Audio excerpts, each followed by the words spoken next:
Oh my God, there's no better place to be standing than right here in the congregation of the mighty, in the home of the stubborn minority, in the place where your hustle builds muscle. This is Gye-Nyame Journey Media.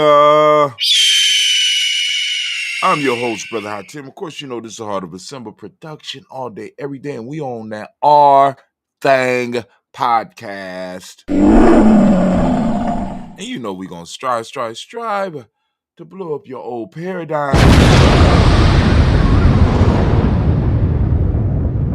Today we are asking the question, we are talking about being.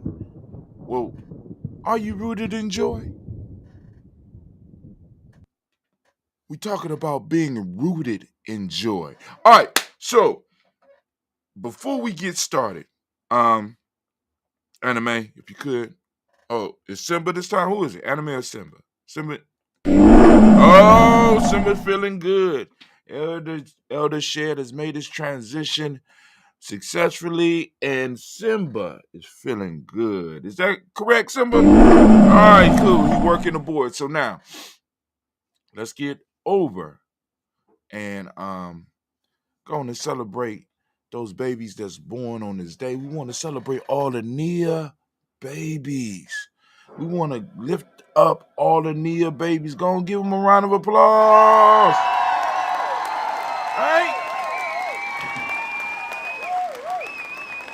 And, wow, I just thought about this. We are in the week of Nia, so, Nia get a double dose. Give it up for him.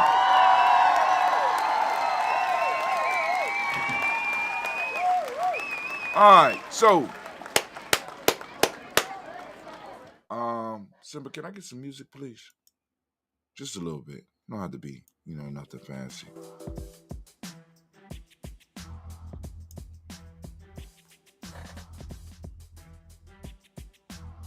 I have never seen a lion cutting up on the ones and twos like that.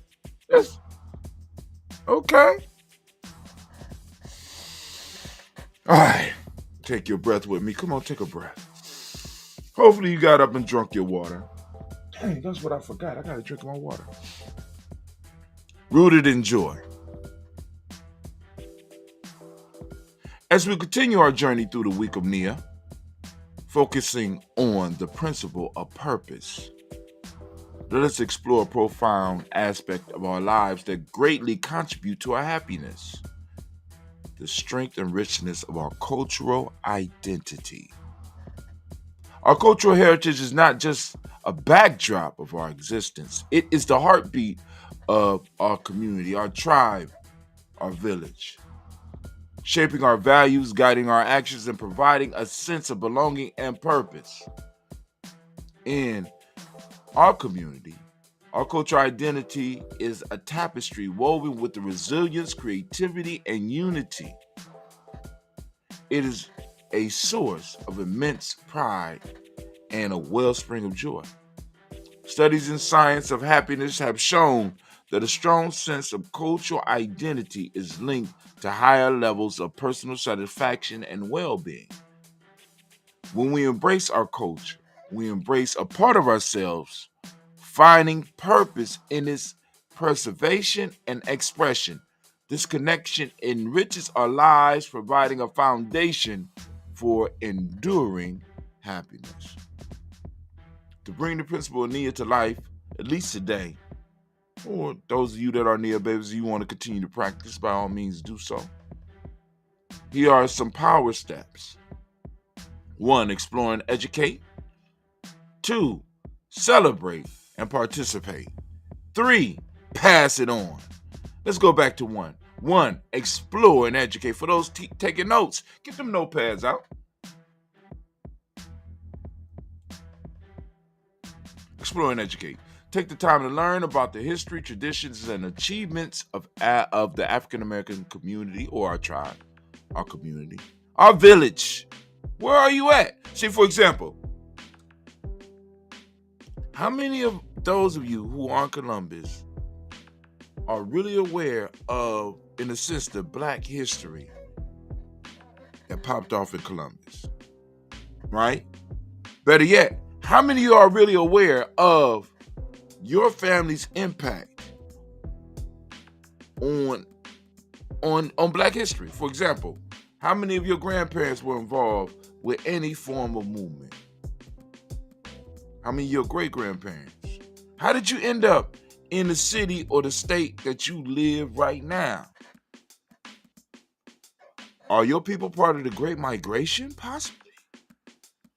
You know what I'm saying? You wouldn't know these things if you didn't ask. I was talking to, I can't remember who I was talking to, but it was an older person, and I asked them, I said, well, where are your people from? As a matter of fact, they had the same last name as me. I said, where your people from?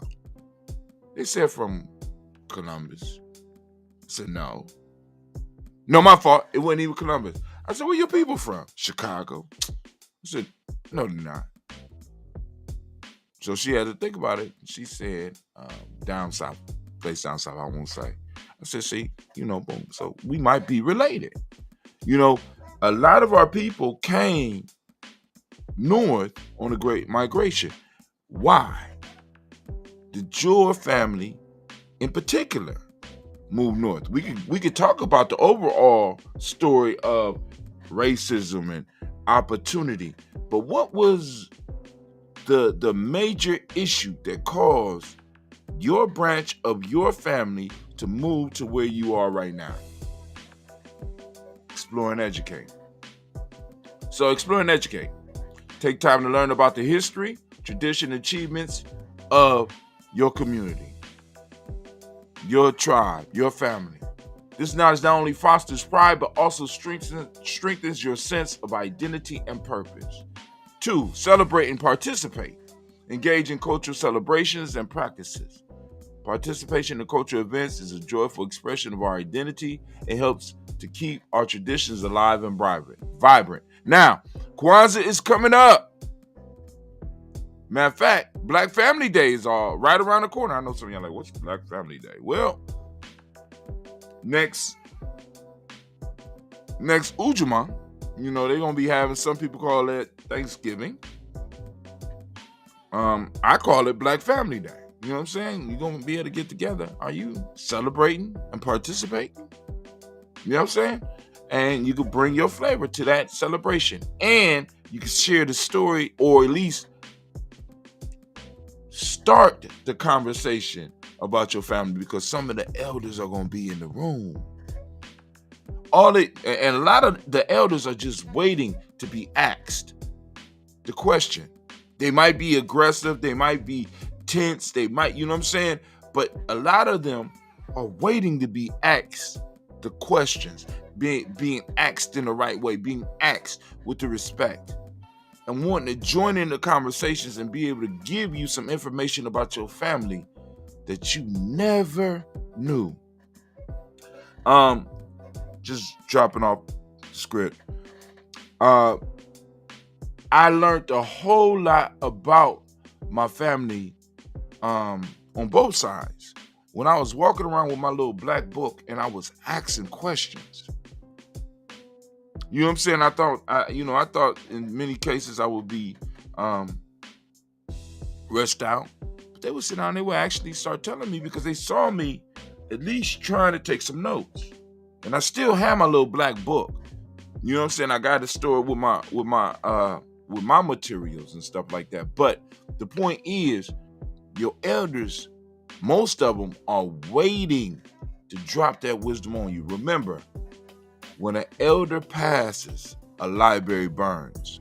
Now, the question that I have for you is, when your elders in your life pass on, will the fire, or will the library that burnt, will all the information go with it?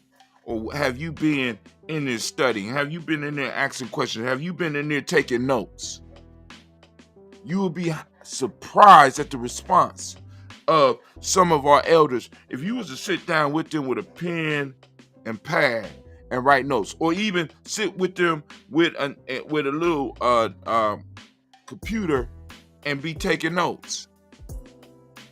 First off, they're gonna be amazed. Second off, they're gonna open up once you start talking. Or you even walk and say, "Look, I'm recording this." I remember one time when I was in Florida, I went there for funeral, I got to sit with some of my grandfather's sisters and turned on my phone, turned on the recorder on my phone, told them I was recording, and they started dropping the stories.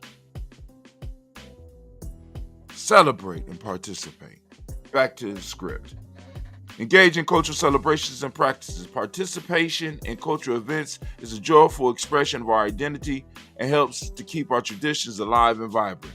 So go to what some people might call Thanksgiving.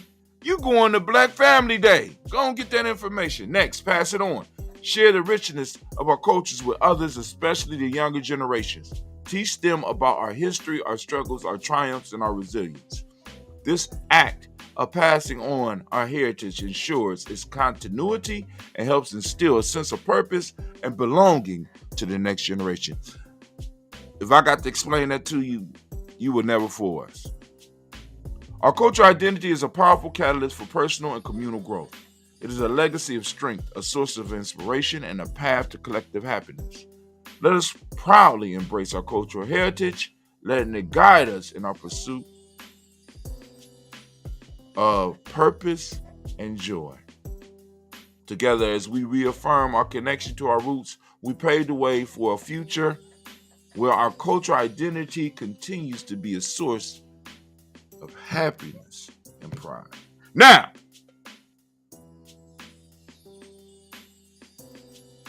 let me say it again. I don't think Simba heard me. He back there jamming.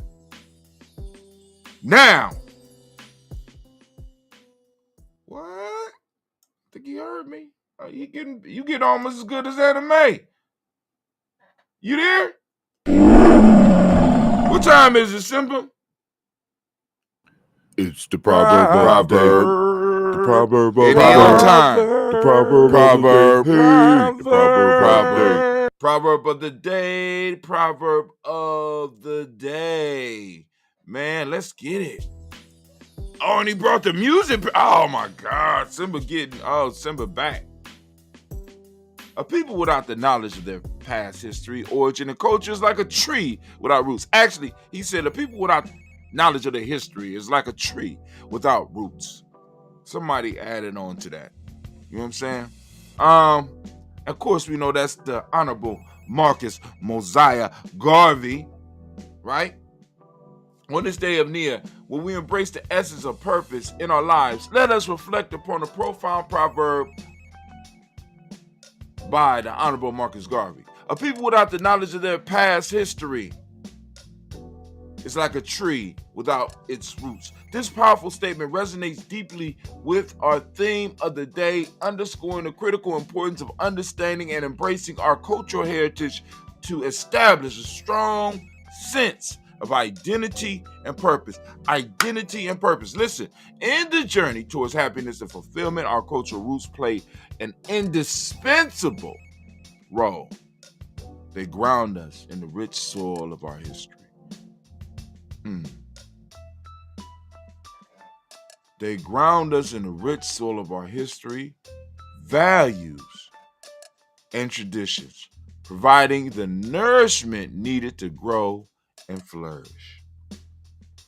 Just as a tree draws strength from its roots, we too draw strength from our cultural heritage. Damn.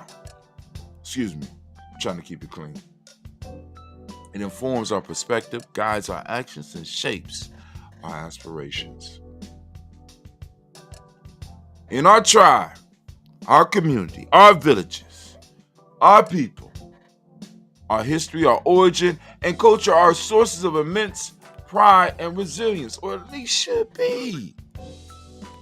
They remind us of the struggles we have overcome and triumphs we have celebrated if our young people know that. But a lot of them don't know it because a lot of elders ain't telling it.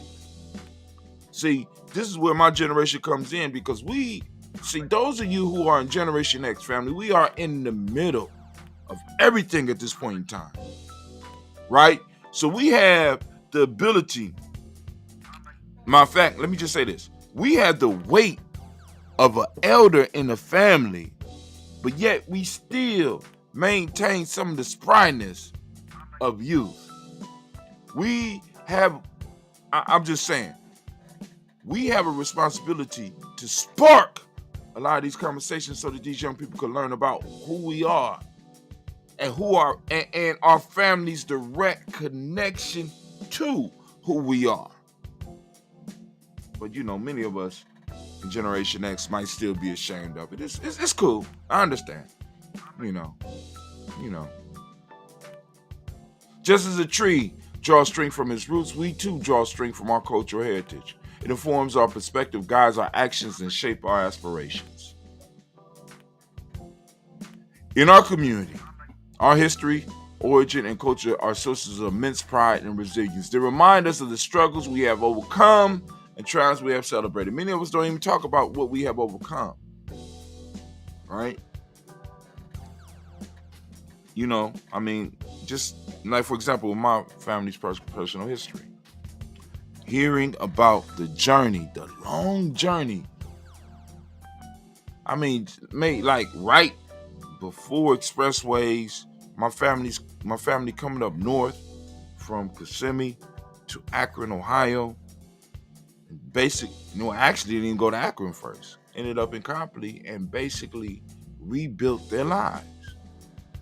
And built it to a point to where their children were able to build lives. And now their grandchildren are doing shit in different cities.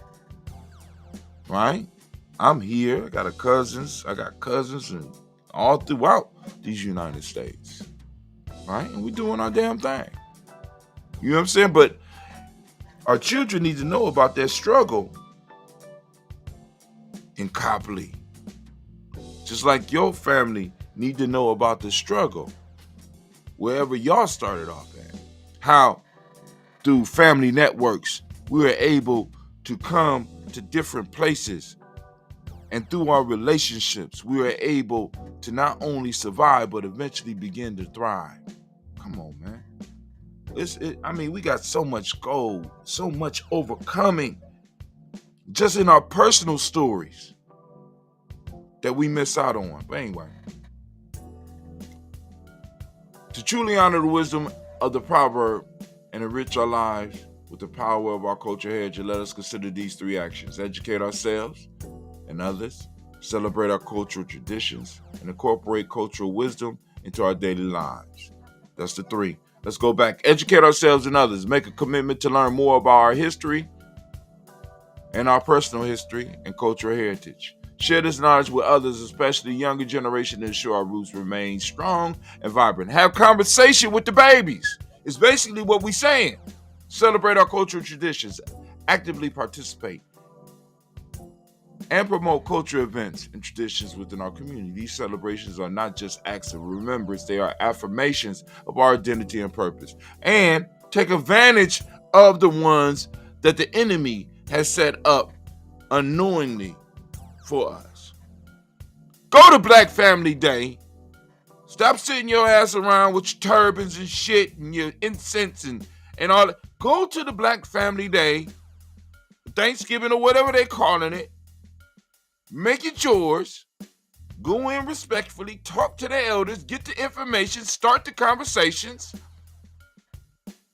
And let me be clear. The conversation don't have to be that deep. Some of you coming on some shit where everything is black. Okay, all right. You don't have to go that deep. You don't have to try to knock the Native American out. You don't have to. No, talk about your family. See, everybody can get with that, right? They don't care about your politics. They don't care about, your origin. They don't care about your sovereignty and all that. No, don't go up in there with that. Go up in there and talking about great, Big Mama. And why Big Mama used to do A, B, C, and D. See, some of y'all so deep, you ain't no good. I sometimes being deep is just not good.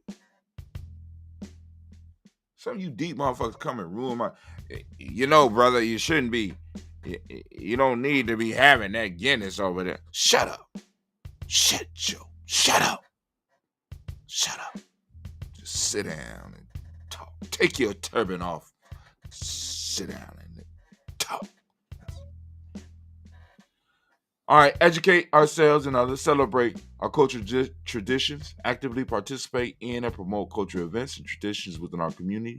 These celebrations are not just acts of remembrance, they are affirmations of our identity and purpose.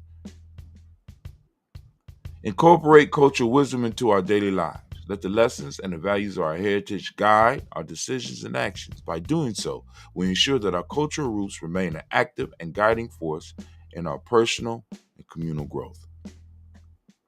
The Honorable Marcus Garvey's words remind us that a deep understanding and appreciation of our past